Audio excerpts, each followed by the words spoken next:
మాకేమైనా కేసీఆర్ ఉన్నప్పుడు న్యాయం ఉన్నది, కానీ ఈయన వచ్చినాక ఏం చేసిండు మాకు? ఏమైనా మేలు చేసిండా? ఒక్కటి బస్సులకు ఒకటి, లేడీస్కి ఒకటి కిరాయి లేకుండా చేసిండు అంతేగాని ఈ మిగతా పనులు అయితే ఏది లేదు సార్. మాకు పింఛనే లేదు. పింఛన్ లేదు. పింఛన్ లేదు. గతంలో 2000 ఉండే, ఇంకా నేను 6000 4000 చేస్తా అని చెప్పిండు కదా. ఏది ఎవరు చేసుకున్నారు? ఎవరికి ఇచ్చారు సార్? మాకు వచ్చినాయి. పింఛన్ రావట్లేదు. మీరు ఇందిరమ్మ ఇల్లు లేరు కానీ ఏది లేదు. బతకలేక వచ్చి కూలి చేసుకొని బతున్నాం మేము. రూమ్ కి గట్టలేక వస్తున్నాం. జీరో బిల్ వస్తుందా మరి? కరెంట్ బిల్ కూడా జీరో చేస్తా అని చెప్పిండు కదా. జీరో బిల్లు లేదు, బేటా బిల్లు లేదు, ఏది లేదు సార్ మాకు.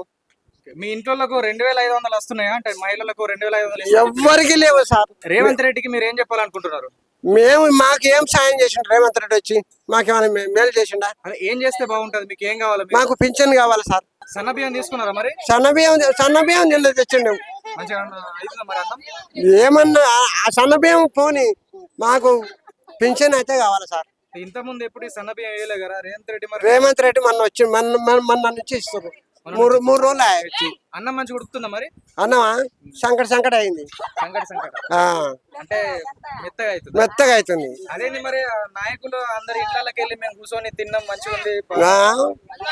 సరే ఇళ్ళలో కూర్చొని అంటే పెద్ద వాళ్ళకి ఇచ్చినా కానీ మా మేము కూలి చేసుకొని బతికే వాళ్ళకైతే మాకు ఏది లేదు సార్. సో అన్నం మంచిగా అయితే లేదు అంటారు. మెత్తగా అయిపోతుంది మాకు. అన్నం ఏం మంచిగా లేదు.